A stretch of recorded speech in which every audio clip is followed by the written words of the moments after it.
Hi friends, நம்மளோட விஜய் டிவியில் போயிட்டுருக்க மகாநதி சீரியல் இன்றைக்கி எபிசோடு என்ன நடந்துச்சு அப்படிங்கிறத பற்றி ஒரு சின்ன ரிவ்யூ இந்த வீடியோவில் பார்க்கலாம். ரொம்பவே வர்த்தான ஒரு எபிசோட். அப்படியே சொல்கிறது, ஸ்மூத்தாக போயிட்டு இருந்துச்சு சீரியல். நல்லா இருந்தது பார்க்குறதுக்கும். இந்த மாதிரி தான் வேணும் அப்படின்றது எதிர்பார்ப்பு இல்லையா? நம்மளோட எதிர்பார்ப்பு நல்லாவே ஃபுல்ஃபில் பண்ணுறாங்க. எதுவும் இடையில குண்டு வைக்காமல் இருந்தால் சரி அப்படிங்கிற மாதிரி நல்லா இருந்துச்சு. விஜய் காவேரியோட கான்வர்சேஷனோட ஸ்டார்ட் ஆச்சு. 2 பேரோட கான்வர்சேஷன் அவ்வளோ வேல்யூபிளாக இருந்தது. நல்லா இருந்துச்சு. ஏன்னா இது வரைக்கும் அவரோட தாட் ப்ராசஸ் எப்படி இருந்துச்சு, இப்போ எப்படி இருக்குது, அப்படி இனிமேல் நான் எப்படி இருக்கணும் அப்படிங்கிறத பற்றி ரொம்ப அழகாக எக்ஸ்பிளைன் பண்ணார் காவேரி கிட்ட. வேலை கிடச்சிருச்சா அப்படி கால் வந்துச்சா அப்படின்ற மாதிரி கேட்குறாங்க காவேரி. அதுக்கு விஜயோட பதில், இவ்வளோ நேரம் கழித்து கேட்குறேன் அப்படின்னு நீங்களா சொல்லுவீங்கன்னு எதிர்பார்த்தேன் அப்படின்னு சொல்லிட்டு சொல்கிறாரு. அப்படியும் ஒரு கம்பெனியோட மேனேஜிங் டைரக்டர் இப்போ இங்கே இன்னொரு கம்பெனிக்கு வர்றதா அப்படின்ற மாதிரி சொல்கிறாங்க அப்படின்ட்டு.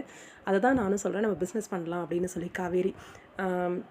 உங்கள் அப்பள பிஸ்னஸை நீங்கள் பாருங்கள், நான் என்னை பார்த்துக்கிறேன் அப்படின்னு சொல்லி விஜய். ஆனால் காவேரியோட வாயை அடக்கிறதுக்கு, அதாவது அவங்க கண்டினியூஸாக பிஸ்னஸ்ன்னு பேசும்போது அவங்களோட இவரோட கஷ்டத்தை சொல்லிகிட்டு இருக்காங்க இல்லையா, அதை வச்சு அவர் இது வரைக்கும் அவர் எப்படி இருந்தார், காசுன்ற ஒரு கஷ்டமே தெரியாமல் அவ்வளோ ஒரு ஹாப்பியாக இருந்ததுனால தான் உன்னை கூட நான் அந்த பணத்தை வச்சு கல்யாணம் பண்ணலான்னு பண்ணது, இது உனக்கே தெரியும் அப்படின்ற மாதிரி. படிப்புக்கோ சாப்பாட்டுக்கோ எதுக்கும் கஷ்டப்பட்டது கிடையாது. ஒரு சீட்டு வாங்கணும் அப்படின்னா கூட தாத்தா வாங்கி கொடுத்துருவாரு. அந்த மாதிரி நான் படித்தேன் அப்படின்ற மாதிரி சொன்னார். இது வரைக்கும் கஷ்டப்பட்டு படித்தேன், கஷ்டப்பட்டு வேலை வாங்கினேன்னு சொன்னதோட அருமை இப்போ தான் தெரியுது அப்படிங்கிற மாதிரி. அந்த ஒரு லைஃப்பை நான் இதுக்கப்புறம் கொஞ்ச நாள் வாழணும் அப்படின்னு நினைக்கிறேன், அதோட எக்ஸ்பீரியன்ஸும் பண்ணணும் அப்படின்னு நினைக்கிறேன் அப்படிங்கிற மாதிரி வர்த்தான ஒரு கான்வர்சேஷனாக இருந்துச்சு.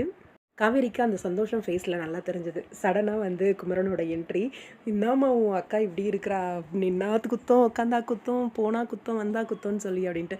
ஆமாங்க மாமா, எனக்குமே ரொம்ப கஷ்டமாக இருக்குது, நான் பேச்சு பேசுகிறா அப்படின்ற மாதிரி காவேரியும் புலம்புறாங்க.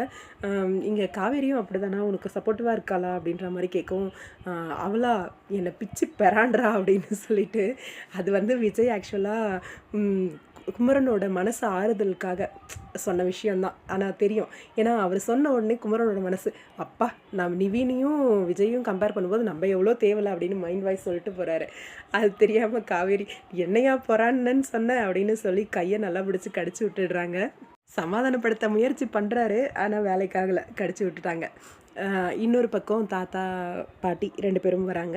இங்கே காவேரி பாட்டிக்கு ஃப்ரூட்ஸ் ஊட்டி விட்டுட்ருக்காங்க. தாத்தா வந்த உடனே அவ்வளோ ஒரு சந்தோஷம், போய் ஹக் பண்ணிவிட்டு பாட்டியோட மூஞ்சே சரியில்லை, அப்படியே ஒரு பார்வை பார்க்குறாங்க.